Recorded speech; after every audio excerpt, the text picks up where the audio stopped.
Only one king can stand at the summit. Only one walks away as the face of boxing forever. This is it. This is the fight.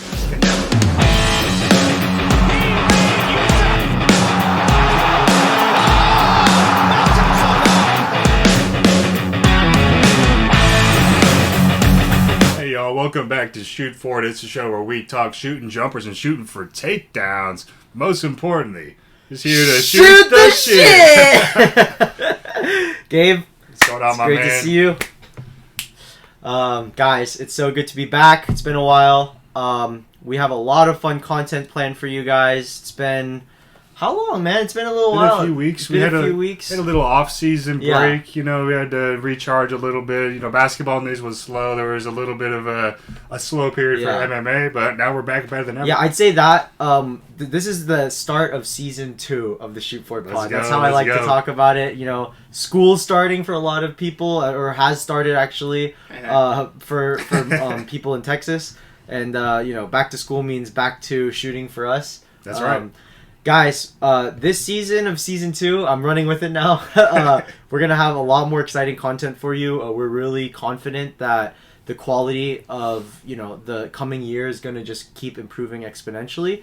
And, you know, for all of our regular viewers, we're really excited for you guys to join us on this journey as we continue to grow. So, you know, expect a lot of new content. Expect more than just podcasting.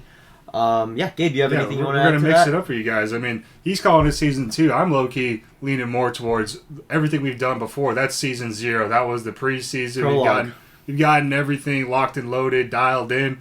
I feel like our quality is, you know, way better than it was when we started. We got a lot more confident on the mic and everything, man. Absolutely. And we got a lot of ideas coming that's going to really be interesting. I think y'all are going to have a good time with these new things we got coming. But yeah, man, Season 1... or Season 2, however you want to call it. Season 1. Let's do it. I like it. We did the prologue. This is Season 1. And guys, like as always, we're going to keep introducing and experimenting with new content, but we'd love to hear your feedback. So drop a like and, you know, anything you guys have in the comments, we definitely read those. So, Gabe, why don't you start us off? Let's you know, get into football it. season, Football right? season, you know, everyone says, oh, football season is here. There's like a change in the air. You can really just feel it. It's like a palpable thing, right? Football season, man. Let's start with the Longhorns. Why not? You know, we both went to UT. We're big-time fans. First game, week 1 against Ohio State. You know, Arch Manning, all the pressure that was put on him as, like, this Heisman candidate. He's obviously got the Manning name across his back. He's got expectations to live up to. He played okay, but, like, obviously the passing was not anywhere near what we expected for game 1. A lot of pressure, like I said. Ohio State, fantastic defense, especially on the outside. They were really locking up all of our receivers, but Arch Manning, I've noticed as I was watching the highlights back, there was a lot of times when he was throwing the ball and like as he got to like halfway through the motion, he started to like wince a little bit. Some people are saying that was just him feeling that the ball wasn't going to be where he wanted it to be. I'm thinking it might be some kind of like rotator cuff injury that the team is trying to hide a little bit. Who knows? I mean, I'm not trying to say, you know, anything scandalous about the Longhorns right now, but Arch Manning, there's a lot left to be desired. Obviously, game 2 against San Jose State, he had like 4 passing touchdowns, 1 rushing touchdown, put up crazy numbers, but still not crazy efficient in terms of the passing game. We'll see where he goes from there. Will he be a Heisman candidate? As of right now, it's not looking like it, but he has the potential. We're a game in, you know. I mean, it's 2 games. Sorry, 2 games in, and you know, I know I've seen a lot. I haven't been keeping up with the Longhorns as much, but I know that with Arch Manning specifically, a lot of people are calling it like nepotism and, you know, maybe he doesn't deserve to be there. But you think it's just nerves, right? I think it's mostly nerves. You know, he was a backup quarterback. He redshirted behind Quinn Ewers as well. This is his real first opportunity, and this is a big time stage. Sophomore, junior. I think this is technically his junior year, but like a redshirt freshman, like eligibility doesn't really it's not affected by that. So, anyways, I think it's the bright lights of the expectations of the Longhorn fan base. Obviously, they're a little bit more critical than other teams. The Longhorns are the biggest, most recognized worldwide sports brand, actually. Yeah, I don't know if y'all knew that. It's more than even any professional sports. Yeah. The Longhorn symbol is one of the most recognized. That's something. Yeah, I was taught that while I was in school. I studied sport management, and sports media also, and that was something that was brought up like very first class one in like a sports media course, and it was like the Longhorn logo is the most recognizable logo in all of sports across the entire planet. Right. So huge expectations. Huge expectations. Shoes to fill. Yeah. And obviously tons of money from boosters. They want results right away. So Arch will be fine. I don't know if he's going to be a Heisman candidate, but he's going to put some wins up and he's going to run up the stats for the Longhorns. Anyways, not much else I need to say about that. Our hometown Houston Texans. Now we're talking. Okay. Now we're talking. I'm a Stroud boy. Look what you've done. So, first game obviously didn't go quite as expected. O-line is ass. O-line is ass. Was letting so much pressure get to CJ, man. I mean, I was a little disappointed. I mean, more than a little disappointed. But also, there's injuries to the squad. I mean, we all know what happened with Tank Dell with that crazy looking injury. Don't look it up. Just don't. Do not look it up. It's gruesome. But you know, I'm hearing a lot of fans say like, "Oh, when is Tank Dell coming back?" I'm like, man, I don't think he's going to come back at all this year. And if he does come back, he's not going to be the same guy. He's never coming back. I mean, he was his kneecap was here. Guys, don't look it up, but his kneecap was here. You could list off his little injuries. Okay, so like literally, this is the full specific damage of the injury: dislocated kneecap, torn ACL, damage to the MCL and LCL, and a torn meniscus, and hyperextension of the knee. And you can really just sum that up from this to this. Is how you can really just summarize it. It went from here to here, you guys. All off of one tackle. Oh, God. So, anyways, Tank Dell, he's not going to be the same if he does come back. The Texans are missing that like deep threat speedster to get out in the field and get a deep chunk of yards, right? You know, that first down threat is like severely diminished after we lost Stephon Diggs as well. Joe Mixon did not play in the first game. He's as of right now, I think he's still on the DNP list for week 2, but Nick Chubb played fantastic. Yep, I was surprised to see that. Like the offensive line was getting in his gaps, and he was he was taking advantage of the space. But then they're letting so much pressure get to CJ at the same time. So there's a lot left to be desired for the Texans. A lot of penalties. I think there was like more than 10 penalties, whether it was holding, false start, illegal shift. It's so weird because we put so much money into our O-line too throughout the years. It's like it's not like we don't. It's not like the ownership doesn't know they've been investing, but it's still just dog water. And I don't know what else to say. I think DeMeco Ryans is a great coach. I'm not necessarily putting any of the blame on him, but they fired the old offensive coordinator. I can't remember his name right now, but they got a new guy in the spot. I didn't really see anything too exciting from him in game 1. It looks like we're going to be a heavy run offense, especially because we don't really have a lot of threats to pass the ball down the field. But all this being said about the offense, the defense is looking phenomenal. Oh, God, this is the saddest part, is our defense is so good.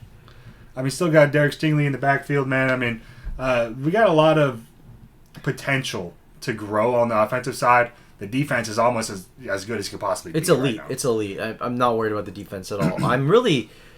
Even if we just had if CJ Stroud had a little more time, I feel like he could make bad, amateur even, wide receivers look really good.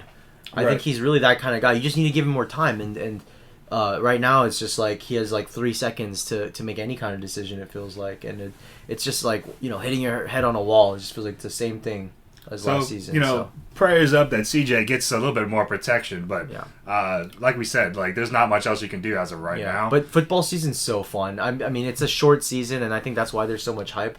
But as I've gotten older, I've really seen how the whole of America really gets behind football. Yeah, and like the weather unites over it. Weather starts to change. Like people are going outside. You're feeling happier just off that, and then this crazy electric sport that you're looking forward to every weekend.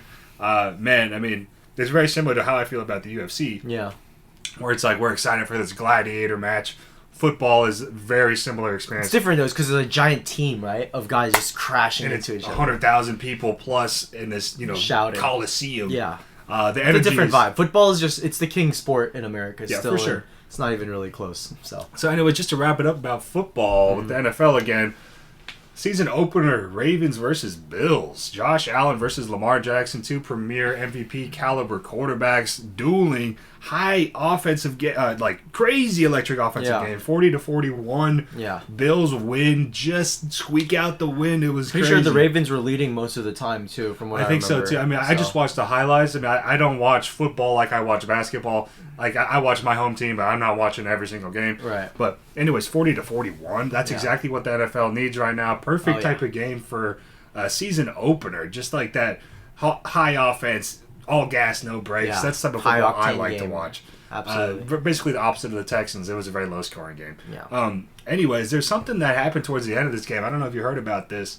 Lamar Jackson interacted with a fan. Do you have a clip of that, Nick?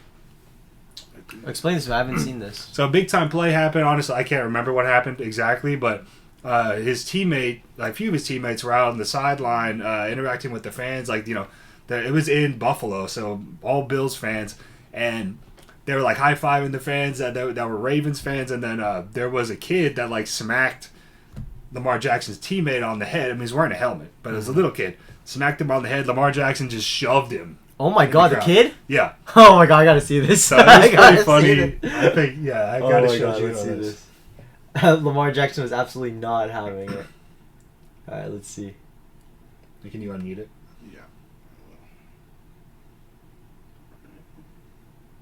Alright, let's see it. So he smacks his teammate. On the head and then hits Lamar Jackson.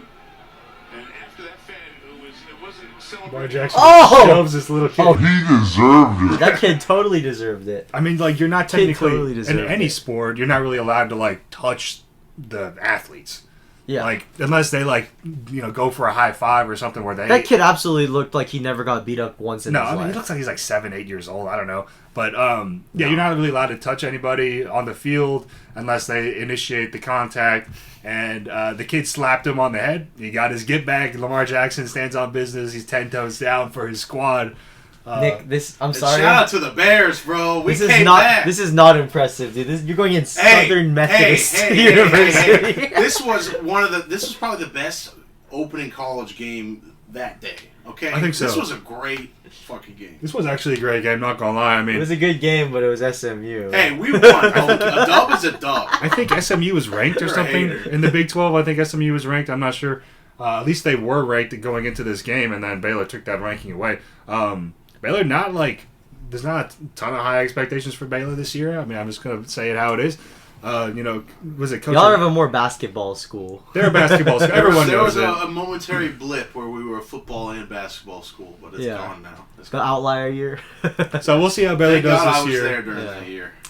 But yeah, overtime win for Baylor was a 45-48. I mean, again, another electric high-scoring game. Fun to watch. It is awesome. I love college football for that reason. It's a lot more, anything can happen. So that's about it for our football segment. We're not a football podcast. Like we said, we talk everything, shooting jumpers and shooting for takedowns. But just a little taste, a little appetizer. We talked about experimenting earlier in the episode, and this is what we're doing. We're experimenting, and you know what? We're giving you guys a little bit of our own football knowledge. But coming up, guys, on the next segment, we definitely have some, more familiar basketball news coming up. The season is about to start. Stay tuned. We'll be right back. Welcome back to the Shoot Forward podcast.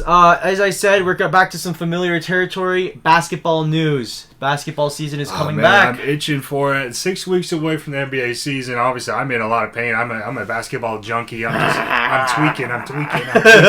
But we've got other basketball news. But real quick, OKC versus Houston in Oklahoma City. Season opener, October 21st.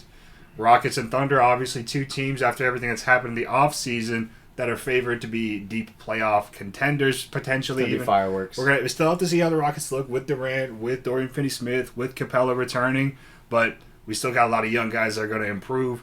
One of our young guys, Alperen Sengun, has been going crazy in Eurobasket. I love how the Turkish guys say it. Alperen Sengun. And like the white guys, Sengun. And the white guys that are commenting live, like the broadcasters, are like Sengun. Yeah. So it's because that's how they say it in Turkish. Sengun. So I don't know the exact way. I'm sticking with Alperen Sengun. That's how I've been saying it from day one.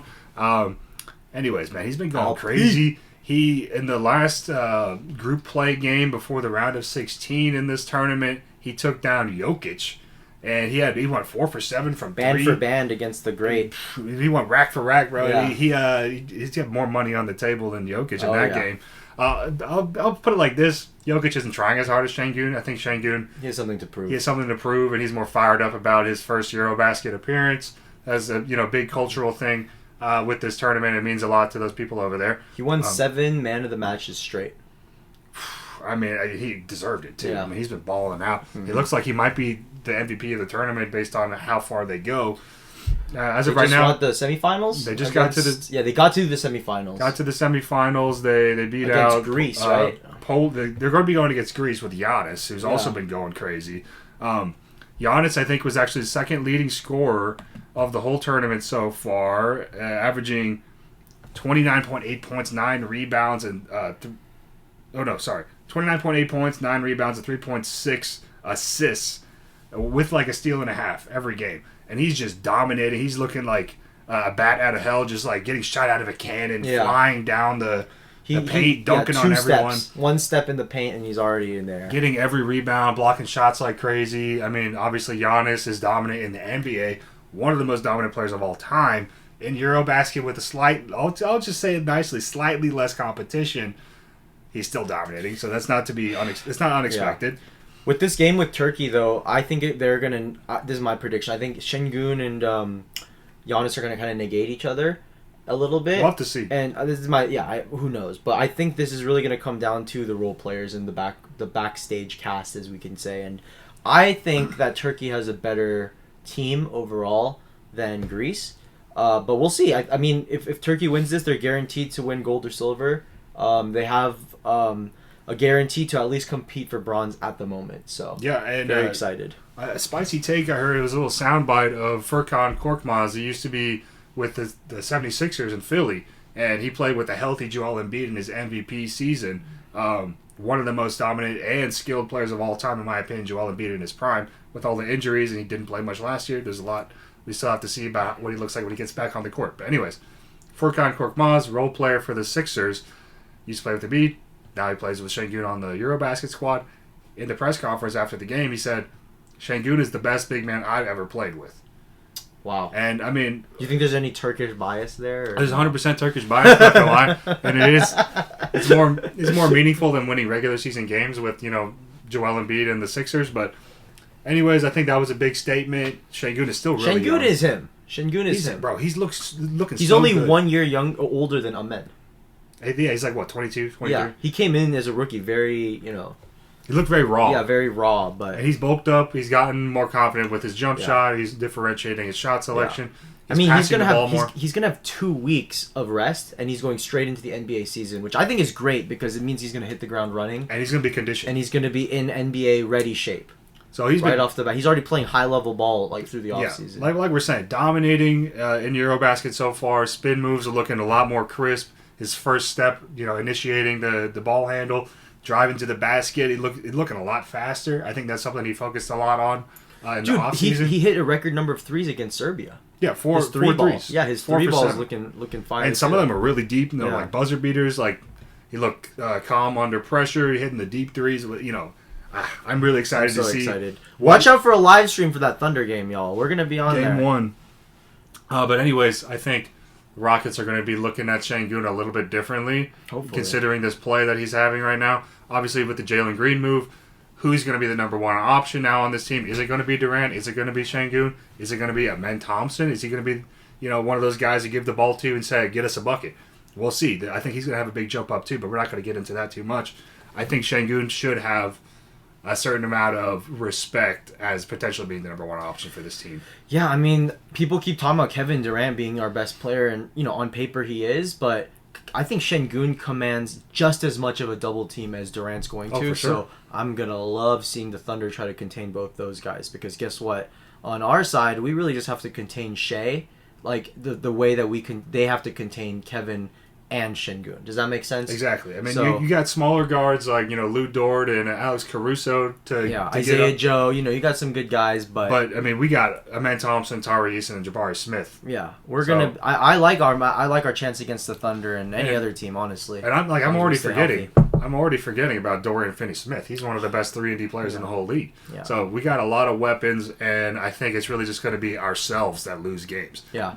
Like, it's not going to be on the other team to force us to lose. It's just going to be us. It's going to be on us. Agreed. We have everything we need and more. Agreed. So enough with the Rockets. We're obviously super excited. We can keep talking about that forever. But Luka Doncic earlier today eliminated by Germany. No surprise there. Luka had been leading the Eurobasket tournament in points, averaging 33.4 points a game, 8.3 rebounds, 7.2 assists, and something crazy, 3.2 steals a game. Wow. Through 6 games for Luka. Wow. So he's been balling out of control. Out of control. I didn't realize it was going that crazy. Yeah, I mean, he's that guy. He is him. And, it was more of a one-man army type of team. Slovenia is obviously, they don't have a lot of ex-NBA players that they can pull to be a role player on this Eurobasket squad. But Luka was balling out and carrying them to victories. Germany, they don't have the superstars, but they got a well-rounded squad. Well-oiled engine, yeah. So I think Germany is a sleeper team. They're going up against Finland in the next round with Lauri Markkanen. Also a good team. Markkanen has been playing very well. I'm excited to see how he plays against Germany because he's going to have... There's not going to be like one guy that can stop him, but Germany's whole cohesive five are going to give him problems. Yeah, and Tice always shows up, Yeah. Physical physical center, veteran of that team, and he does exactly what the German team needs him to do. He's not a flashy center, but set screens very well. Shout out to Daniel Tice as a Rocket, if anyone remembers that. No, I remember it, but I'm gonna erase that from my mind. Daniel Tice, he's great in FIBA international play, but in the NBA is kind of a stinker. And as you can see, he's being nice right now. I just said stinker. Like, that's you being nice. Stinker. It sounds like a slur almost, but okay. Oh, man. So anyways, moving on, Eurobasket. I'm very excited to see this next round, the semifinals. Greece and Turkey, Finland, and Germany.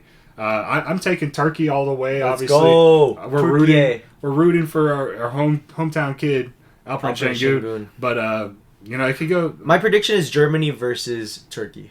I think that's so. Yeah, I think they're going to beat Finland, and I think that Turkey can beat Greece.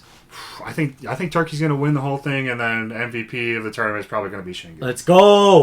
I'm calling it now. Also, I didn't even mention he was the youngest player ever to get a triple-double. Just a little icing on the cake for you guys. A little cherry on top. Just a little fun fact. Moving on. So some WNBA news. We don't talk about the W a ton, but almost ever. I'm a basketball junkie, so I'm trying to fill up my free time with other basketball. So Caitlin Clark, she was ruled out for the rest of the season. That one. Too early. So Caitlin Clark was ruled out the rest of the season after she played 13 games, and in a game against the Connecticut Sun, she went down with a groin injury, and everyone was like, okay, what's going on with that? She missed a few games, and then recently, I think September 4th, they announced that she's out for the rest of the season. So only 13 games into the season, and she's not even going to be able to play in the playoffs. Literally the cash cow, the only reason most people watch WNBA. Why haven't they hired like a bodyguard for her or something? They did. She's on the court. It was like this one. Sophie Cunningham. Yeah, Sophie Cunningham. She's their Charles Oakley. Yeah. But I mean, she got banged up a lot, and then she also she has a bone bruise in her knee. I don't think she got a single injury in Iowa, by the way. I don't know exactly. I saw in some kind of news article that Iowa, I don't think she got like a single injury, nothing major, and now all of a sudden the NBA, all of these injuries starting to happen. I wonder why. Well, this is grown woman basketball. What are you talking about? This is a different level. This is the pros. This is where it gets physical. Ridiculous. But they are, non-contact sport. Yeah, non-contact sport, but they're, drop kicking Caitlin Clark. I feel like I see so many videos of her, not even her highlights, of just her like getting like beat up on, Yeah, hard fouls like the, bad boy Pistons on Jordan. Yeah. So anyways, the other side of this coin in the WNBA, Angel Reese. Okay? Here we go. So she's catching some heat from her own team. Yep. She's been criticizing the roster. It's the exact quote. Angel Reese in a post-game conference saying, "I'm not settling for the same shit we did this year. We have to get good players. We have to get great players. I'd like to be here for my whole career with the Chicago Sky, but if things don't pan out, obviously I might have to move in a different direction." So she's publicly bashing her own team. She's saying the players suck. She's saying that the organization is not doing enough for her, and on top of this, she got her 8th technical foul. She was suspended one game, and then the team found out that this stuff was blowing up online. They're obviously not happy. Well, you know what the main thing the team was upset about is she named a name. She talked specifically about a teammate, named the player, I forgot her name, and said this lady's 35, so she can't like. She's old hang and with her. washed. She's old, Yeah. and you can't. It doesn't matter. You can't treat a vet like that. No matter what No level. matter what level. Like, you this don't is- publicly say that about a teammate This is that literally you like practice with. yeah. I don't mean to cut you off, but like this No, is no. literally like when you're playing 2K and you're going through your My Career and like you get to choose the options of in the press conference how you're going to answer.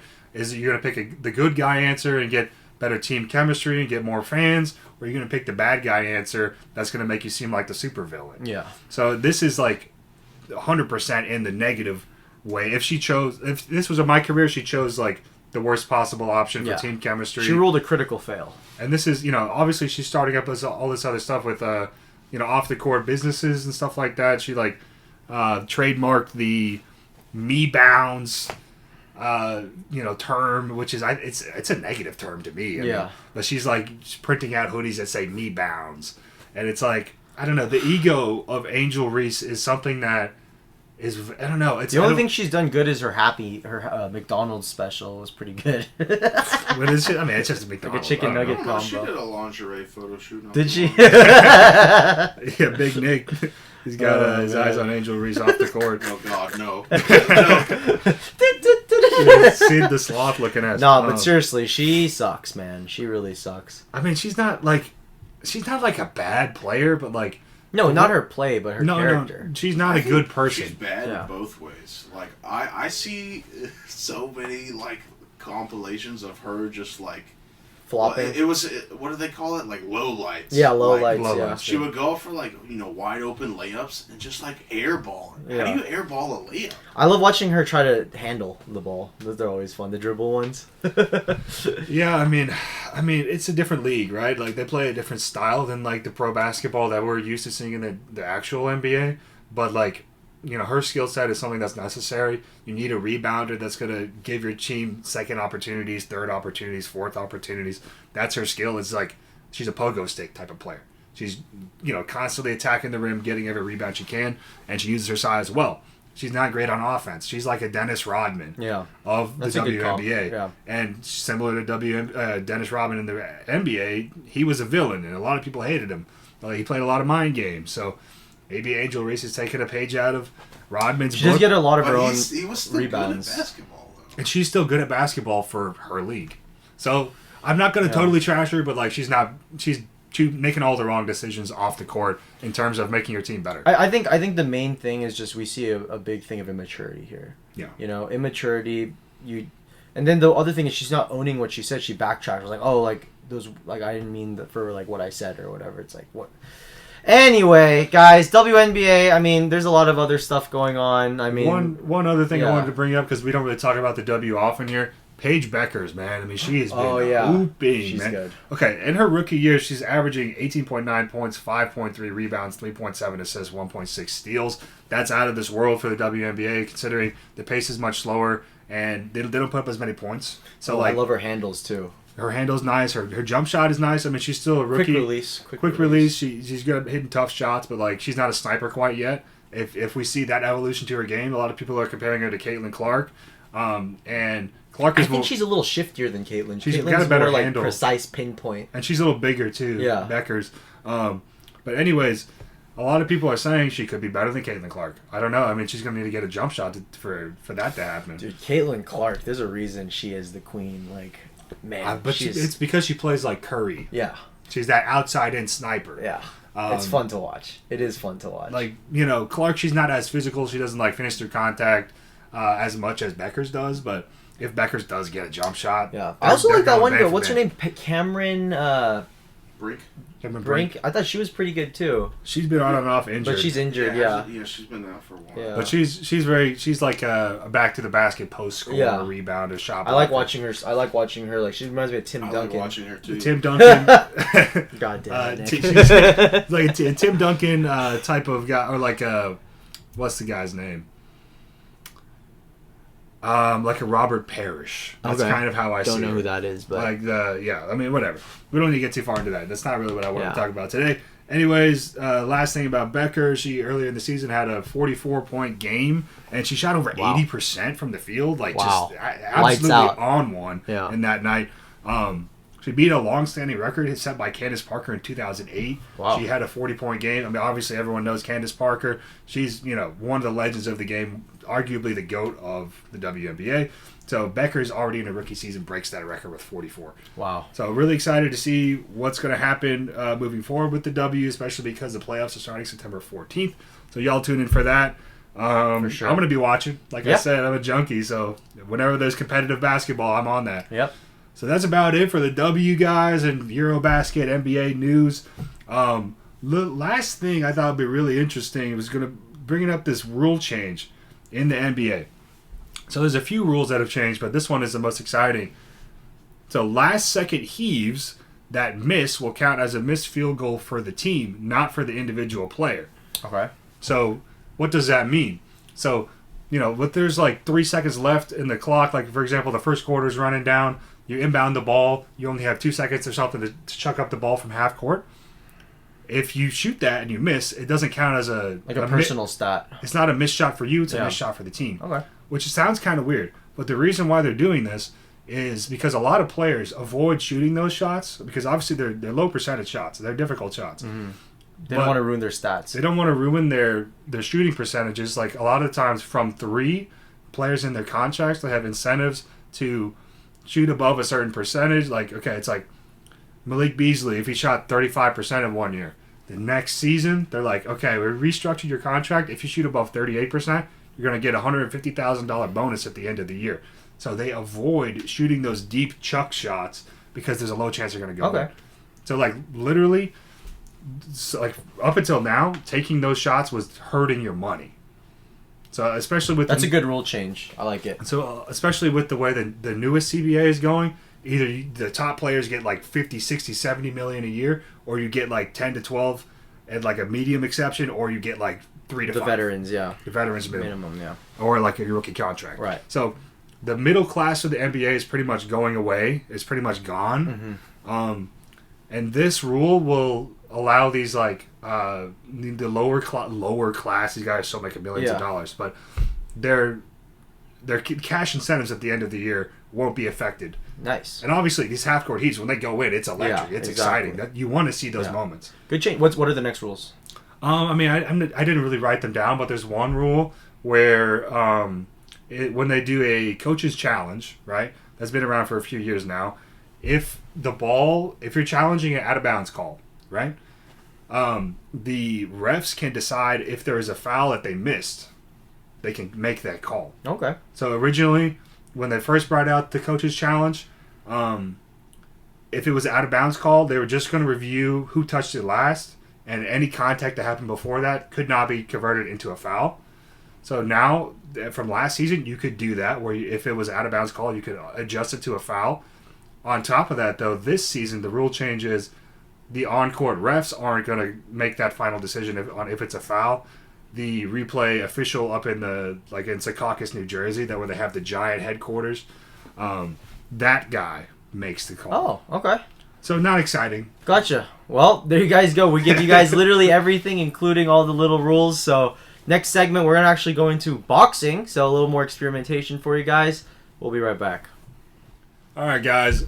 We got something interesting for y'all. We never really talk about boxing, but Canelo versus Crawford is so big, I feel like we have to talk about it. Gotta say something about boxing. I mean, this is champion versus champion, undisputed versus undisputed, Read it off. pound for pound versus pound for pound, king versus king, legacy versus legacy, Hall of Famer versus Hall of Famer, all-time great versus all-time great. Yeah. This is a fight that defines an era. Absolutely. This is the summit of greatness. Greatness versus immortality. Mexican power versus American precision. A showdown that echoes through the history of boxing. Only one king can stand at the summit. Only one walks away as the face of boxing forever. This is it. This is the fight. Canelo Alvarez, the pride of Mexico. Viva la the Mexico! warrior who's conquered division after division.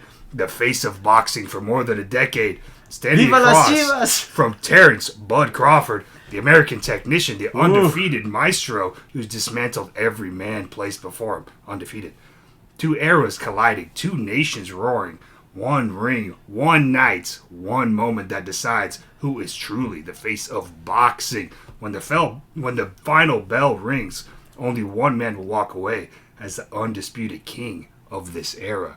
I repeat, history versus history, destiny versus destiny, greatness versus greatness at the very peak of the sport.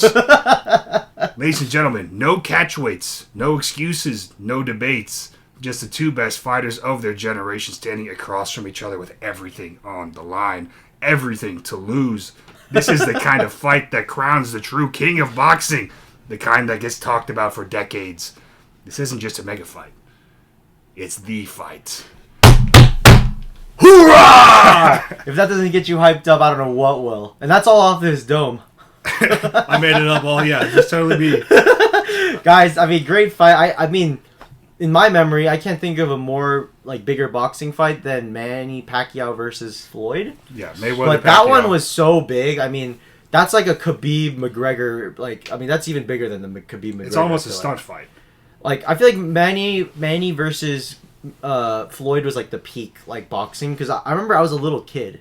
I didn't even know it's boxing really was. I never watched boxing. Never in my life, and I knew about that fight. So this is the next biggest I've seen, but it's not even close. It's not quite that, but I mean, I don't know who's gonna win this. I'm leaning Canelo just because it's Canelo Alvarez. I mean, Terrence is great, but Canelo is just. I mean. Who knows? I mean, honestly, I have to agree. I mean, especially in the U.S., I think this is the biggest fight since Pacquiao, Mayweather. Yeah. I mean, I think it's arguably a bigger fight than Mayweather McGregor. I mean, it is. Yeah, in terms of pure boxing. In terms of pure boxing, the boxing purists I know are looking at this fight with a lot more integrity than the Mayweather McGregor. But anyways, I mean, I think I'm leaning towards Canelo also. I mean, I love his style. I love his strength and his planted feet, and he can really take a punch. Obviously, I don't think either of them have been knocked down, but Canelo's fought bigger guys. Yeah, I mean, Canelo's he fights 2 weight divisions higher than Bud does on average. Yeah. So this is going to be a super middleweight fight for boxing. That means 168 pounds. God, I hate boxing. Yeah, it's a weird specific number. But God, boxing sucks. So Crawford's going up 2 weight classes. He's known for fighting at light welterweight and regular welterweight, which is either 140 pounds or 147 pounds. He's gone all the way up to 168 for this fight. Canelo typically fights around this range or even a little bit higher than that. But so the super middleweight is 168. I mean, I think just based off that, because the skill level of both these guys, obviously, like we talked Supreme. about, these are generational type of fighters, and they perfected their craft. There's literally no higher ceiling for them. There is no higher ceiling. These are the two best. They're the pound for pound. Yeah. And these guys have faced everybody, and they dominated pretty much everybody. Yeah. So this is a legacy fight. Both of these guys, they have their legacy is already cemented. Yeah. But this is like an ego thing where it's like, okay, I'm going to prove I'm actually the name of the generation. So everything I said in that little hype up little speech, I totally believe it. Even though I'm not a huge boxing fan, I will be tuned in for this fight. It's going to be on Netflix. It's going to be, one of the most viewed boxing matches of all time, probably. 100%, yeah. Just based on it being on Netflix and today's, nowadays. And the caliber of fight. This is the perfect boxing fight, y'all. I mean, I'm about to get into a tirade about why boxing's failing, but in terms of boxing optics, we got, there isn't an undefeated record on Canelo, but he's just such a huge name. We don't have a perfect, someone's must go situation, right. But this guy is basically, undefeated in a lot of people's hearts, and he's a legend. So, I mean, this is where I'm going to get, though, and I want you to expand on this, but the next biggest fight in boxing, just by name recognition, I'm not talking merit, is Jake Paul versus Tank Dell. Not Tank Dell. Tank Dell. R.I.P. Tank Dell. Gervonta Tank Davis. Yep. Crazy clown fight. And then you got Floyd Mayweather versus Mike Tyson. Boxing, this is my overall, you got to think about the root of why, in my opinion, boxing isn't doing well. People want to see the best, baddest fighter, right? In a real life situation, who's going to win in a fight. And at this point in time, MMA is what people know as the best fighting sport. That's why the UFC is king right now. Right, because back in the day, people could argue, oh, the boxer Mike Tyson, he could beat anyone up in the world because we don't know what jiu-jitsu is yet, right? But at the time, Mike Tyson might have lost to Gracie. Who knows, right? Especially with no training, if he was just going, into a fight just doing boxing, and all of a sudden he has to do jiu-jitsu. Obviously, Gracie could have gotten knocked out, but what if Gracie got a hold of him? Any of them, Helio, any of those guys, grabbed a hold of him and choked him out. Could have been a possibility. So I think now people just don't see boxing in the same respectful light as they did, and that's why people are gearing towards a sport where there are more. And that's the same thing with like Muay Thai and all these other sports. Like, they're just a little incomplete versus MMA, and I think that's why MMA is going up, and boxing you're seeing more and more of these like brand recognition type fights more than merit fights. I mean, I totally agree. I mean, I think a big part of the reason, not only because like they're doing all this like these stunt fights where it's like a celebrity versus ex-MMA fighter or whatever it is, a big part of the problem is there's so many boxing leagues owned by billionaires. Like they all also claim they're the undisputed champ at whatever weight class. So they have weirdly specific weight classes. For one, it's like it could be a 7-pound difference between one weight class and the other, which is strange on its own. Or 3. It's like some arbitrary number. But it's like at the same time, there's like 4 or 5 prominent boxing organizations, and they all claim that they're the undisputed champ. WBO, WBC, the IBF. Top rank. So like that's the biggest problem, because they have all these super rich CEOs and owners that can just throw money at fights, and it's become diluted to the point where it's like undisputed is actually very disputed. Right. So that's a problem with boxing as a whole. I think there have been a lot of fantastic fights. I still think heavyweight matchups in a boxing ring, there's almost nothing more exciting in the sports world to me. I mean, I was tuned into like Tyson Fury versus Deontay Wilder. Those fights were always electric, and that's like realistic fighting somewhat, because it's like in a real fight you're not typically going to see someone like go for a takedown and do some jiu-jitsu on you. I mean, it is taught as self-defense jiu-jitsu, but like in the real world you're typically going to be just like throwing hands for like 5 to 30 seconds, and then the fight's over. Well, I think one thing that most people who've never trained don't realize about these different sports is range, right? Range and distance. If you go into a kickboxing fight versus a boxing fight versus an MMA fight, all of those distances are extremely different. MMA, longest distance, longest range. That's why karate styles work so well in MMA, because you have so much distance because of the threat of the takedown if someone grabs you. So it's a lot more in and out. Kickboxing, they're standing right at kicking range, and they don't move from that distance, or sometimes they'll come into clinch. Boxing's even closer because all they're doing is punching. They're right up on you. They're right up on you. Yeah. So I also agree. I love boxing. I love watching boxing, and there is a science to it, and it's very exciting because you're bludgeoning each other with these, right? Yeah. So it's obviously very exciting, but I think that the combination of poor management and logistics, like you were saying, plus the fact that it is a limited sport in general, right? This is why YouTubers don't go into MMA. This is why YouTubers fight in the realm of boxing. Exactly. Right? So I mean, at the end of the day, boxing, it's one-dimensional, but like it's something that everyone in the world has at least done once. Everyone has thrown a punch at least once in their life, whether it's in a fight. And it's the most important striking is boxing. Exactly. To learn your it's hands. Like everyone on earth can punch. I think being the best at boxing, like it does mean a lot, but like the gimmicks that they've done recently, where it's like it's a stunt fight instead of a real like who's the best in like a competitive aspect. This fight, this Bud Crawford versus Canelo, I think it has that little spark that has been missing in all these big boxing matches with celebrities. This is actual top level competition. 100%. I think the biggest boxing stars are still more popular than MMA stars still. This they fight, make more money. I think this fight, Terence Crawford versus Canelo, is going to be bigger than any, recent MMA fight that there's been. For sure. Anything on UFC 300, whatever you call it. The only fight that's even comparable in the MMA world is Conor Khabib. That's the only one comparable to these big fights. But you want to talk about top heavy. Boxing is about as top heavy as it gets. 100%, because like no one really cares about the undercard for one, and also these guys don't get Nobody paid. cares about the undercard. Nobody watches except the co-main and the main. And like, these guys don't like the lower level guys don't get paid, but the top stars get like $100 million to fight or something. Anyway, guys, there's our little boxing take for you. We might go into more boxing if you guys like it, and if there's other big fights, we'll definitely have a reaction about that. Upcoming, we have 2 more segments for y'all. We have a fun game segment, Slaps or Sucks, as you guys are familiar, bringing that One back. of our favorites. And then we're also going to bring a little bit more MMA. So, we'll see you guys then. And welcome back to the Shoot For It podcast. Let's go. This is one of my favorite segments. Very excited, guys. We got slaps or sucks.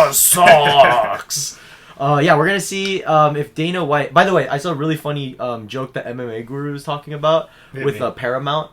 With a Paramount deal, he was like, "I bet you all the other officials like they were talking, and you just see Dana White like in a big chair, like swinging his feet like a little kid, like, so are we gonna get slap fighting in on this? What? Come on, guys, slap fighting." And it was just silence. It's just silence. Like, anyway. It's like that. Yeah, no, we don't. But apparently, slap fighting is huge in India. I guess I can imagine So, that. I mean, there's so many people. Huge, there. yeah, huge demographic, and like the one of the biggest episodes, like Pakistan versus India slap fight. Like, I haven't even seen like the what is it even called? Power slap. I haven't even watched Power Slap in a while. I haven't seen it even once. I've seen clips every now and then, but like, anyways. So in this little game we play where we watch some clips about some sports that maybe are a little bit underrated or not very well known, and we determine if they're better or worse than Dana White's Power Slap. So hit us with the first clip. All right, what do we got first? Alrighty, I gotcha. Super producer Nick, what we got? Okay. Oh yeah. Yeah, mellow. That's a little but yeah. We'll get to that later. Yeah, we'll talk about that later. Stay mellow. All right. What do we got first? We got a little dodgeball plus frisbee action. All right, looks like some youngsters. Let me zoom Dodge. in a little bit. Dodgebee. Also, shout out to Ultimate Frisbee, one of the most tiring but fun sports. Yeah, you got to be an athlete for that. Oh yeah. Okay. Let's see it. Oh, this is like one of those like Asian type dodgeballs where there's only one. There's only one. Yeah. Can you not zoom in anymore? This is really different from American dodgeball because like usually with the Asian style, you have the 2 teams in the middle and the kids are passing them on the outside trying to hit them. There's some buffering in the video. So Shout out to this guy's giant bald spot that you can make out even in the security footage. So it looks like they're throwing the frisbees from outside of the square, and the 2 teams are on opposite sides. Refresh it. Let's see. Yeah, like I said, this is really similar to an Asian dodgeball in school. This is how they play it with the ball too. They all stand on the outside, the people who are actually going to throw it, and then you have the kids inside trying to dodge it. So they don't actually touch the ball at all. They're just dodging. Oh, wow. So it looks like they're just doing an Asian dodgeball variation with frisbee. Okay, cool. Yeah, this is how they do it in Korea too. Oh! So I think if you catch it, then you have to throw it to the outside kids. To try to... Oh. I mean, there's some velocity. You know what? on this I'm going to say that this... This might be controversial, but this kind of sucks, man. I think it does kind of suck. I wouldn't too. watch this. Like there needs to be more 5 stakes. more frisbees. Or Yeah. something. More frisbees, and the frisbees have to be like weighted or something. Okay. Let's put this into consideration also. Like, if these were all adults, it would be a little bit different. Yeah, adults. And imagine if you had like a terrain set up inside. It's not just a basketball court. You have like an actual terrain like on the inside. Or it's like when they do tennis on the clay or something. Yeah. Something like that. That'd be cool. Where like, you see the sand kicking up and Yeah. stuff. I mean, it's kind of interesting. It's interesting, but I think Power Slap has a bigger viewer potential than Like, that game. we also have to consider, like, what would this look like as, like, a TV product? I don't think this would It's not translate very well. sustainable, It looks yeah. fun. Looks very fun. Looks like a fun kids game. Yeah, but, like, I don't think it could be a televised Yeah. thing. So, I guess sucks. Yeah, I I'll guess. say it sucks, but with an asterisk. One of the rare sucks that we've had on this game. we have, yeah. That's true. All right, What next you got game. next? Okay. Oh, I like the look I'm of just this. gonna go ahead and refresh this so there's no Yeah. buffering. See what this is all about. Alrighty. What is this? It looks like a little RC car. Oh, I'm into this stuff. This like kind of reminds me of BattleBots. Oh, wow. They're moving. Oh, my God. Oh wow, Wow. Cutting corners. definitely fun. I'm into this. Oh, this is pretty sick. I'd bet on this actually. I would put money on Yeah, I'd put money on pink. You know? I mean, I don't know how you would decide who to bet on. Do they all have the same exact, like, specs on all these little cars. It's probably like NASCAR, right? I assume Where they're all like the same identical cars, more about the skill level of the driver. I would assume that's how it is. Can you imagine one of these guys, like an arm wrestler, has like a jacked hand that he uses to like control it? And that white one is just destroying everyone. Yeah, wow, look at this guy. He's about to overlap someone. Do you think they do like, you know, in F1 they like memorize the course and they like do a whole mind sure. palace in their I'm head? sure. Okay, this slaps, but I feel like you could make it even more fun by adding like Mario Kart BattleBot elements, Like where you spikes could or add like something. spikes and razors and make the course way Ramps and bigger. shit. Yeah, and make the course bigger. Put some kneecappers on the... Yeah, make it like Mad Max style. You know what I mean? That I would have be a little sick, thing actually. to like bring up. Where do you think the guys that are controlling the cars? Where do you think they are? That's a good point. I I don't don't know. know. How would you be able to like See the whole see thing. the whole thing? And do you have like but also be goggles? close enough to like know when exactly to like turn. That reminds me of like drone racing because like those Right. guys have actual like and Nick, you probably know more about this than I do, but they actually have like a POV thing. Yeah. So it'd be cool like in this is like a video game where you're actually controlling it, like you're in the thing. Like you have like that Sonic the Hedgehog Yeah. POV where it's just like your camera is like right Mhm. above the road. And Exactly. It's just, like, This reminds silver. it's like BattleBots, right? Where like you can control, make your own robot. I think those are really cool. Definitely slaps, but I would add some more stakes. But that's just me, you know. Yeah, I think slaps for sure too. But like, yeah, if you added more to it, it would be exponential. Imagine if everyone had to have the same car, but you could add like slight modifications based on your style. Well, That would be I'm cool. sure it's a lot like those little like boxcar or like those. Remember when we were kids, we would make like those little wooden cars. Yeah. I'm not sure what they're called, but like you know they all look different. You know, not every little boxcar was the same, but you had to meet like certain requirements. Like, Yeah. it couldn't be this much distance away from the ground. It couldn't weigh more than like 2 pounds Right. or whatever. So Yeah, I'm sure they have like have minimum limitations, requirements. but you can still work within that parameter. I like that. Yeah, I mean, I think a big part of like our I don't even know how to say this, but it's something that's interesting about this sport is just like if you're asking questions, then I think that's a good qualification for it being. Yeah, that means you're slaps. curious. Yeah, because it's like that last one. It's like okay, I don't really have that many follow-up questions. Yeah, So like it's a guy throwing a frisbee and you're dodging it. Yeah. This one, it's like, are they seeing a point of view from the car? Like it shows they're their actually driving? potential. They have potential, right? Yeah. So, all right, cool. So our first slaps. Slaps. What do we got here? Cholita So, wrestling. Oh, yes, shit. We got Ho, ho. Cholita. Okay, I don't know what a cholita is. Yeah, it sounds a little scary, but That's some- don't worry about it. Some torta pounding action. I love the mat too. Colorful. Oh, Okay. it's like WWE. Oh, Oh, okay. here we go. She's a little slip. But that's okay. Wow, okay. They're athletic. We gotta introduce some of these Whoa. guys. Fight Valentina Shevchenko. Ooh, that was a legit banana split. A sub attempt. They threw her into the crowd. Dumping the Oh! water on her. The crowd is getting involved here. Okay. So well, I kind of see this as like kind of like luchador wrestling. for Like, sure. One of the women out there, she was wearing a mask. yeah. So I mean, I'll say this, man. I always struggle to call something a sport when it's scripted, Yeah. right? So if it's like WWE, those guys are no doubt athletic, no doubt very impressive what they do and very acrobatic, but that's not a sport. And it is profitable. I mean, it's entertainment more than a sport, Yeah. for sure. I don't know. I mean, I've never really been into the WWE or anything. It's like, sure, some of like the songs that they walk out to are cool and like the pyrotechnics and stuff, but like, I don't actually care about the wrestling part Yeah. of it. It's like a lot of these guys get famous and then turn into movie stars. Yeah, I mean, you guys know like gi versus no gi jiu-jitsu, right? Mm-hmm. I would love to see dress wrestling. So they're just Dressing. women wrestling, wrestling, but in fancy dresses. I love the ring, but just as it is, I think it's more of a novelty than it is a sport. So it's more of like an entertainment. yeah. Yeah. So I'm gonna say slaps, but it's not a sport. That's how I I'll mean, say I it. wouldn't mind seeing, fancy dress wrestling or just no dress wrestling. It's just Mud wrestling, whatever, no but, mud. I don't know. I guess I'm leaning more towards sucks on this. Yeah, you know what? I'm changing it to sucks as well. 'Cause, like, I don't- I'm hardline today. I'm feeling hard. I'm feeling hard. Because, like, I mean, hey, if you're a WWE fan and you like this type of thing, this might be right up your alley. But, like, it's just, I don't like sports that, like you said, are scripted. Yeah. It's weird. It's weird to say. I would rather watch this than slap fighting, but it's just not a sport. So, I'll put it that way. I'm going to say slightly sucks. Yeah. Slightly sucks. It's like one of these. Yeah, just barely, barely going it's down. It's in the yellow, yeah. Okay. All right, what you got next?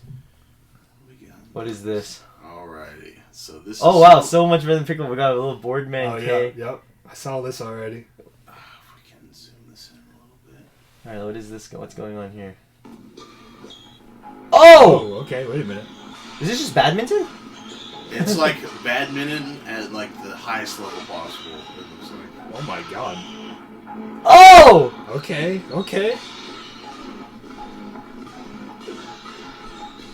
Wow. Look at the speed. Are you scared? Damn. Wow. Wow. Look at that one. Man, I love badminton. This rally is going on for a while. Oh! Man. Damn. Tall guy in the back.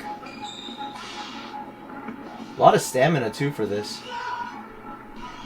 One man down. Oh! Oh my god. They're still going. The brick wall. Oh my god. Wow, that's a slingshot. Look at all these diving This is hits. insane. Oh my god! He's on his knees. Oh my god. Okay. All that for 1 point. Okay. That slaps. Like you said, like you see in the comment section, this is so much better than pickleball. Yeah. Have you ever watched pickleball? No. Never played it. And I mean, I've watched it before on TV. You know, the dog days of summer, they have like weird televised pickleball tournaments and stuff. Some of them with celebrities and stuff. Dude, it's like slow. It's not athletic. It's just not exciting to me. It's an old people's sport. It's an old people sport. Like I feel it's like a very accessible sport, you know. maybe old people sport is not the right word, but like a lot of people can play it at an advanced age because it doesn't require a ton of speed and mobility. But like this is total opposite. Like it's a similar type of setup. You know, obviously the net's higher off the ground than pickleball, but you have to be able to keep up with that. The shuttlecock is what it's called. You got to keep up with it really quick at those speeds. Like if you're going at a pickleball pace, you're not going to hit that thing. No. I mean, I think any of these dexterity-based sports are really different from the more athletic front-based sports. So I'd say football, rugby, those are more pure athleticism kinds and power. And then you have more, you know, pure precision-based, such as baseball, ping pong. I'd say sports like tennis are more in the middle. You know, and then you have pure precision like golf, right? Which is almost like no athleticism. But yeah, on that end of the spectrum, very impressive. You know, shooting. I love those kinds of sports. I watch a lot of badminton in the Olympics because Korea is a very strong. They always bring a strong team. Ping pong is really fun to watch in the Yeah, Olympics. so I think it's because it's high pace, and pickleball is one of those things. It is newer too, so maybe the level just quite isn't there yet. But I do know that a lot of tennis players that I personally know, like high level guys, can just walk into a pickleball tournament just without ever have played pickleball. That'd be the best of all time. Yeah. You know, so. Yeah, slaps. I mean, high level badminton for sure, way better than slap boxing every time. Give it to me. Yeah, definitely slaps. I mean, this one. I think this could pop off as like we could be bigger than pickleball. It's fun to play too, and I don't even have any critiques. Just a great game, classic game. I remember fun on all levels. I remember in middle school, like we had like clubs and stuff. Yeah, badminton club. I joined the badminton. We used club. to do it together. Yeah. I mean, I totally forgot you were there. Yeah, I was in the badminton club. So we weren't great friends in middle school, but I remember we still played together a few times. And it's so fun. It's fast paced. It's not like you can play indoor, outdoor. Yep. Doesn't matter. I mean, it's not too hard on your body unless you're diving all over the place like these guys. Easy to learn, hard to master. It's really fun. So definitely slaps for sure. 100% slaps. All right. Maybe our biggest slap so far. Next. What do we got here? Right, oh, kabaddi! Yes, so you know. Oh my god, this is some crazy stuff right here. This one. Oh. Welcome to Kabaddi Night in India. Kabaddi. I think Pakistan actually is the ones who do this the most, but don't quote me on that. pretty much what it is. Battle tag.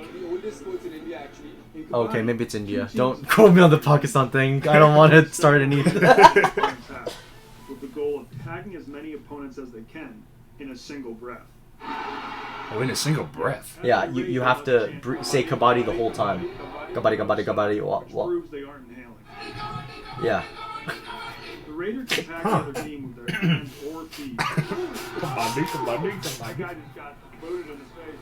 However, the Raider must then get back to their own half before getting tackled. Interesting.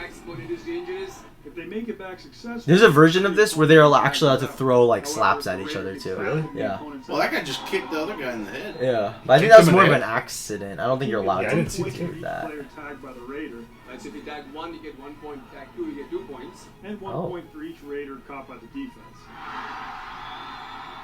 Oh, wow. Imagine like NFL quarterbacks playing this. This is a quarterback game. But keep in mind, there is a strict weight limit if you want to play the sport professionally. So you have to weigh 187 pounds or less. To Oh, wow. Interesting. Alright, so we're out. Yeah, I can't play the sport. Okay, well, I don't know what to think about this. I mean, I don't fully understand the rules, but like, it seems really fast paced. It's got some physicality to it. You got to have a certain type of athleticism where it's speed and power and precision. Obviously, you got to tag someone, with speed. Yeah.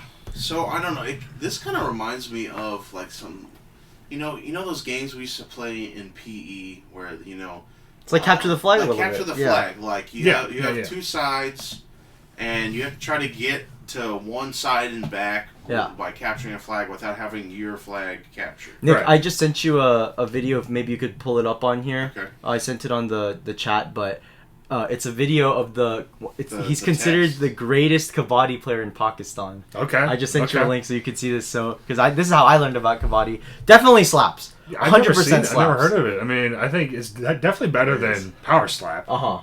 So it Very got to be dynamic. slaps. Just based off that, slaps. And I want to show you this video because this shows you, I think, even more of how athletic that this sport can be. So keep your eye on this guy wait a minute. with the red black shorts. I have okay? seen this on the dirt before.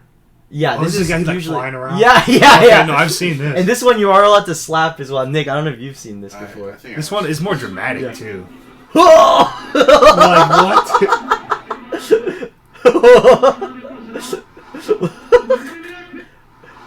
Look at that. Boink! This is the same thing because Yeah. it looks like one-on-one versus like a team sport. There's different versions. Okay. Look at this. They're just slapping each other. It's a lot of open hand striking. Yeah. It's like those cats that are like fighting, They get into a slap. Whoa, look at this! Oh, Boink! bro, he's getting up there too. Is this why Vinny always wanted to slap bombs? Maybe. Okay. Well, actually, I don't know. I mean, So there's something for you so guys. this version of it seems a little bit more WWE like, where it's a little bit more Like exaggerated. acrobatic. Yeah, acrobatic for entertainment purposes. Like both of them, though, I think are really exciting. I like watching both of them, Yeah. even though I've only seen these little clips of it.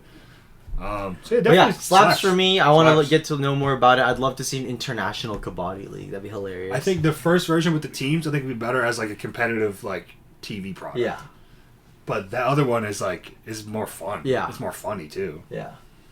All right, shall we get to the All final right, clip? final All one. right, last one. Yeah, Slaps or yeah, socks. This What we one got? was really cool. Skateboarding, huh? Oh yes, I did see this Okay, one. so Juho, do you know the show American Ninja Warrior? Yes, I Started do. off as just Ninja Warrior. I do know American Ninja Okay. Warrior. Used to be on Spike TV when we Yep. were kids. I loved that as a They kid. always have those playing at like restaurants too on the Yeah. big screen. Yeah, My yeah. boy Akbar Kabajabimilo. Yeah. Akbar Gabaja Mila.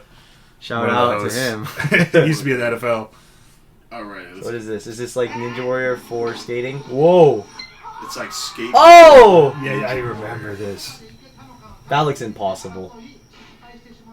Yeah, come on. You can't even get past How are the you first supposed part. to get down there? Okay, Asian boy with dreads. Okay. You can't make it past that first hump.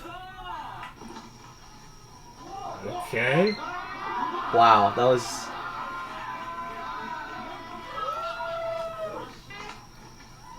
Oh! Oh, okay. Wow.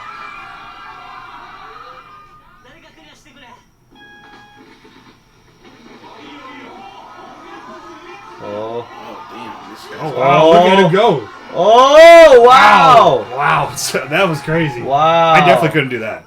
I couldn't even make it past that first hump. I'll probably get 5%. That's it. Okay. Slaps. Okay. Slaps. I'm just gonna say that 100%. first of all. Easy slaps. You know, you're mentioning like if you start asking questions, that's a good sign as potential. And my first question is, they can do so much with skateboarding, right? Like in the Olympics and all the skate competitions, you have the half pipe, you have the bowl, you know, you have street skating, Right. But I love this. Like, what else can you do with a skateboard? You know, can you do obstacle courses? For sure. Can you, you know, I'm even thinking like, what can you do like, you know, everyday tasks? Like, can you commute to work fast? You know, like, I don't know. I think this is cool. Yeah, I mean, like, I assume this is some kind of like skating-based Ninja Warrior thing. I don't know if it's just like this is the one time they ever did this, but like you're saying, there's a lot more you could do with this. Where it's like you're like you know, in the regular Ninja Warrior, it always starts off with like the left-right step thing, and if you don't get the step, you fall in the water. You could do something with this where you have to jump to a platform, jump to a platform, jump to a platform. There's a lot more you could do with this. I really like this. I mean, definitely more than power slap. Yeah. So slaps for sure. Yeah. Well, there you guys go. There is another episode of Slaps or Sucks for you. Eventually, we'd love for you guys to send us segments for us to review. So we're going to send more of those. We have more games coming up. Final segment on the UFC. Stay tuned. And welcome back to our final segment of the Shoot For It podcast. UFC, baby. There is no off season. We're going to talk about the fights from France, the UFC Paris card. Yep. Great card. Great card. I think mostly finishes. There's only 2 decisions on the whole card. I got this written down. 11 out of the 13 fights ended in a finish. Yep. And 9 out of those 11 were KOs or TKOs. Yeah, so It's crazy UFC card. Single event record. And I think a huge reason of this is the crowd. If you Right. heard that crowd, it was unbelievably loud. Everyone was hyped. The worst crowds are the ones that only cheer for their home fans. Exactly. I hate those crowds. The There was one Abu in Dhabi. the Azerbaijan Baku one. Yeah. They literally were leaving for the main fights saw even that. started. That It was was nuts. ridiculous. Never go back there. At the same time, Never go though, back there again. It was like 4 a.m. in their time. So like You guys wanted a card over there. Yeah, And you guys are leaving for the main. Never go back. That's my whole thing. Just never go back. But anyway, go back to the UFC Paris card. Couple fights I wanted to mention. The first one was Mason Jones versus Oki. That was my personal favorite. Mason is a tough guy. Almost got knocked out by Oki early on, but powered through, came back, and got his own ground and pound finish. crazy comeback. Yeah, like that fight. Really shows that sometimes just toughness and technique beats power and athleticism. Oh, yeah. And then just going on to the main fights, we got Benoit Saint-Denis versus Mauricio Rufy. Ben, this has been a bad card for the fight nerds. The fighting nerds struggled in this card, man. I think the biggest thing we've seen with the fight nerds is they have excellent jiu-jitsu, but their wrestling is offensive and defensive. Right. There's definite holes. So they're well-rounded, but they're not elite at any one thing. Yeah. I think Carlos Prates is the only exception because he's such a great Muay Thai striker. Yeah, we have Prates and I like Silva, which Yeah. we'll get to. And, you know, all of them are pretty excellent strikers. I'd say Boralho is probably the best grappler out of all of them. I think so, too. We'll get to him, too. But overall, that Benoit, I think he was getting written off pretty bad. I actually predicted that he would beat Rufy because specifically of that reason. Benoit's gone against much stronger opponents. Rufy is definitely his best win. And it's in France. Like And you it's got in to France. consider that home court advantage. Right. It's pretty significant. Right. Although I do hear a lot of people call MMA and boxing or those fighting sports the only time when it's a home court disadvantage. Why do you think Because so? this is what I've heard, and the argument is that, you know, for basketball and football and all these other sports, a team sport, so you're working as a team, and like the crowd really fuels that. It gives you energy Right, for sure. but in MMA, it adds more pressure, adds more nerves, and if you're in the hometown, if you're the hometown kid, media's way more. You have way more obligations in Right. your own hometown to do a little tour, so it adds a Yeah. lot less. And I guess like if you lose in front of your your fan base, it's more like you're disappointing Right. them. And I've heard a small thing too is very loud when you're winning, so it's harder to hear your coaches talk. So just a small little thing. That is a good point. But anyway, Benoit, great win. Pretty much dominated Rufy the whole time. from the get-go. Right. I think like Great grappling. Then under 30 seconds, Saint Denis got a takedown. Yeah. Yeah, and Rufy just didn't seem like he has any answers, so back to the drawing board for that. Ended it with a face crank. Yeah, it was a dirty face crank Yeah. too. I thought it wasn't in. But I think he was just cranking so Yeah. hard on his face that his jaw just was so much pressure. Ruthless. Hey, pause. Yeah. I mean, you know, Saint Denis, he was. So Saint Denis was, you know, it was like I don't know exactly if it's called like the French Green Berets or whatever. He's special forces. He Yeah, was a French special forces unit. I mean, that guy is a killer. I mean, Yeah, literally. like, Literally probably killed people. ruthless aggression. He showed it in this fight. Tough as nails. And Hoofy, you know, he's not a slouch at all, man. He's number 15. That's for a reason. And, you know, I think he's going to come back. He's going to be ranked again for sure. I think, yeah, Rufy's going to come back. But I think with Saint Denis, in my opinion, he's going to forever be in that, like, top 5, like, top 10 rank. Yeah. Because for me, it was really proven that if he can't, like, manhandle you on the ground, he's in trouble. Right. We saw this with Moicano. Moicano is definitely not a better striker than Benoit, No. but he was a way better grappler, and you really saw what happened. So Yeah. Benoit, definitely a great fighter. I like watching his fights. He's a marauder, as they say. He's a brawler. Likes to get in your face, make it ugly, but I'd like to see what comes next for both of these guys. Great fight. Yeah, I mean, last thing to say, I mean, Benoit, he's not, like, a perfect fighter in any way, but, like, he has certain things that you can identify, like you're saying. He gets in your face. He's not scared to take damage, Right. and he will hurt you, you know, in his own way. Yep.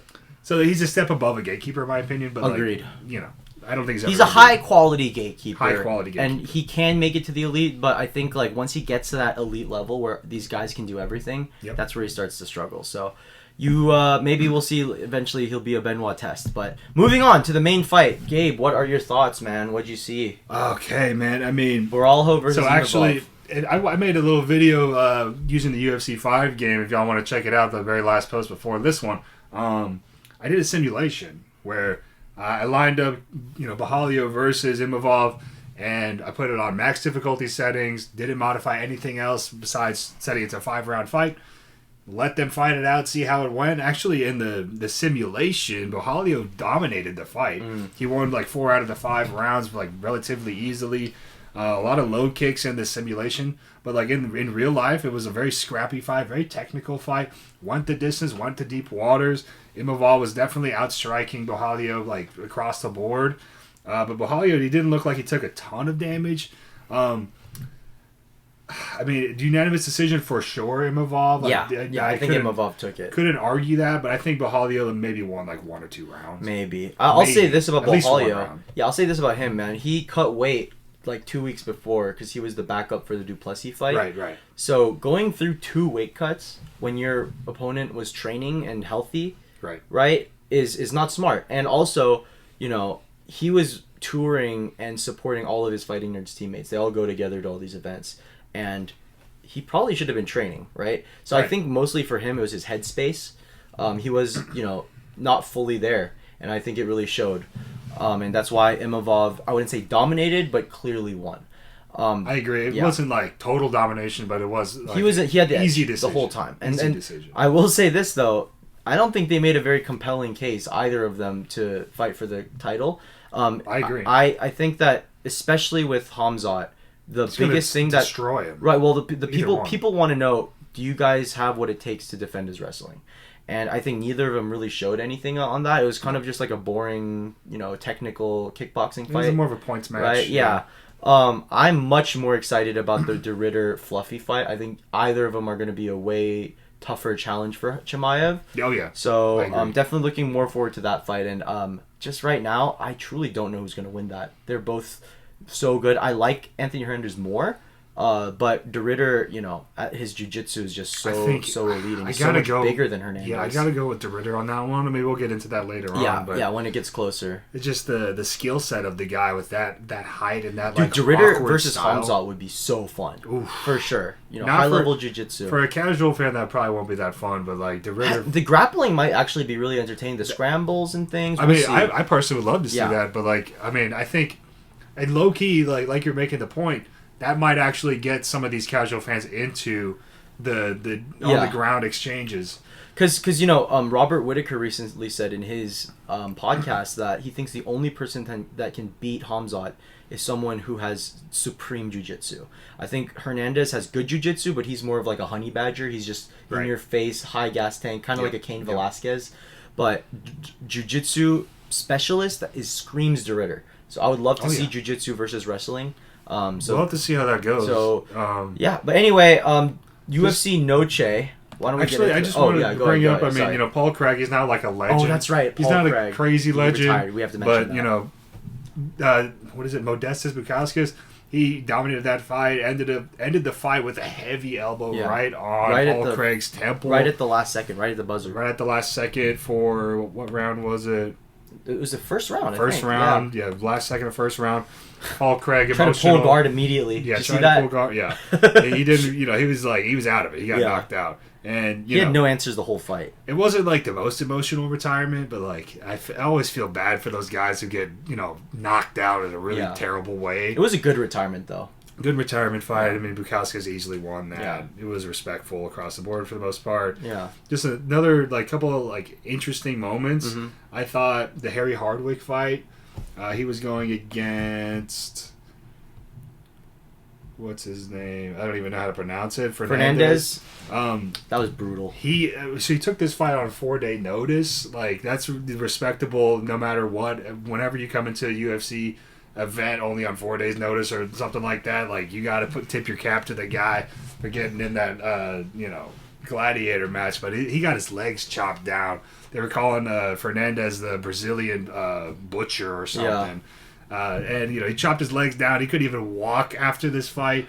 I mean, so brutal. There's a clip I saw where he had to get wheeled out on a wheelchair. Dude, I don't know if you saw, he looked at the ref pleading, please get me out of this. I can't fight. It was brutal. It was so bad. This only happened 19 times in UFC history, including this one where the fight ends on leg kicks. A leg kick, yeah. And people who've never taken a leg kick, guys, aim between the leg and the thigh. Do it 3 times to a normal person, and they're gonna puke. No, it's legit. I mean, that was it ended in 3 minutes of the first round. And Fernandez landed 15 leg kicks. It was nuts. Yeah. So, anyways, that was commendable. 4 days notice, but he got messed up with the legs.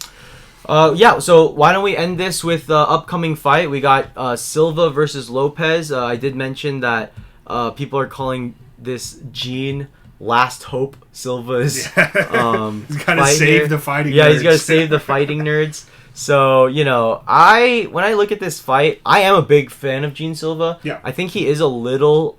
I love aura farming. I love all the antics he does in the cage. But the one thing I don't like is that he'll act nice. He'll he'll try to high five them. No, fully knowing that this guy does not mean it at all, right? I don't really like that. I like glove touching when they mean it. I don't like those fake glove touches where you're a dick the whole time and you're doing it. So not my personal cup of tea, but I mean Jean Silva is so much fun. My first fight I watched was his Drew Dober fight. He moved up a weight class and pieced up Dober so bad the doctor had to stop the fight. His face was so mangled. But Diego Lopez is legit, man. So dope. He's going to be the champion at featherweight. You think so? Eventually, he will be the champion. Iron Chin. I mean, this is just a banger. These are the kinds of fights I like that the UFC make, where both of them are so good, and we really don't know. I can't root against one of them. They're both likable in their own way. I mean, Silva, like you're saying, he does a little bit more antics. Diego Lopez is very cool, calm, and collected, and he gets the job done. Yeah, but he's pure offense. Once he gets in, no nonsense. He's a silent killer, and he gets the job done. I mean, I would lean towards Lopez. I'm leaning towards Lopez as well, just from experience and the fact that John Silva is very explosive, and he relies on his power. Right. And Lopez has never been finished, and he also has power. I can predict that, or I will predict that Lopez is going to, wait it out a little bit. Silva's going to try to, explode out the gates and try to, end the fight early. I think Lopez will weather the storm, and he's going to come back, use his versatility of skills. Yeah, I agree. I think he is going to weather the storm, but knowing Lopez, he's not going to wait too long. No. I think I don't see this going 5 rounds. I see this going 3, possibly 4. But it's definitely going to end earlier. Yeah, it's the main card, our main event. So it is 5. All mains always 5? Yeah. I didn't know that. Yeah, every main is always 5. Occasionally, sometimes Dana White, on a weird whim, will make the co-main event 5. Yeah, I've seen that. I mean, obviously, if it's a championship co-main, all championship fights are 5. But sometimes he'll make a Nate Diaz, Leon Edwards, randomly 5 rounds just for fun. So, we never know. But guys, I hope you guys enjoyed that episode of the Shoot For It podcast. We'll definitely be back very soon. We have so much more content. Gabe, you want to end us off here? I hope you guys liked this episode. Season 1 officially starting. Season 0. We got over. Over. It's over. We got the groundwork laid out. For Slaps or Sucks, y'all check out shootfor_pod. Send us in some clips. We'll react to them. We'll shout you out. Or tag us on Instagram. Or tag us. We'll let us. You let us know what you want to see. Absolutely. All right, guys. Until next time, remember to shoot for it. Shoot.